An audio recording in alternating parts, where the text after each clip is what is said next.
I'll tell you a little story. I used to have a rental home in Ottawa that I rented out mostly to students as it was near the college. One Tuesday night in late October, early November, one of our tenants, Stephen, clearly mentally challenged, tried to set my house on fire.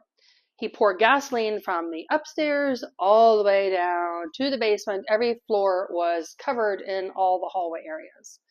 And he was in the basement holding that can of gasoline in one hand and a lighter in the other, and he was like talking to himself outside one of the other tenants' bedroom doors, saying that he didn't feel safe in the house, which alerted the other tenant to this danger. The other tenant's like, you don't feel safe. I don't feel safe. You get a can of gasoline in one hand, a lighter in the other. It's crazy. So the man whose door that Stephen was outside, he took some action. He alerted everyone in the house that, something was wrong. And there was another tenant also beside this guy. So there was two of them in the basement, and they wrestled Stephen upstairs to the kitchen, and they got the lighter, I guess, out of his hand. He was trying to light the paper towel on fire. Remember, there are gasoline fumes all throughout the house, so any spark, and it was late October, early November, so even if the furnace had come on, we had a natural gas furnace, the spark from that, even with the pilot light going, I don't know how the house did not go up in flames. Now, luckily, the police and the fire department came, they got everyone out of the house, and they arrested him. The fire department cleaned up, the spilled gasoline as much as they can, but it was more like the we need to rip out the carpets kind of cleaning job that we had to do the rest of the week that we got no compensation for. There was no charges against Stephen for damages to my property.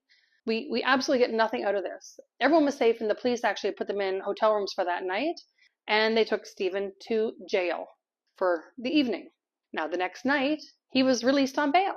Now, we changed the locks and everything, but I'm sure that the people that lived in the house didn't feel very safe knowing that Stephen was roaming free among society. Now, less than a week later, remember I told you that was Tuesday night. The next Monday night, he burned down his workplace with his coworkers inside. Now, as far as I know, none died.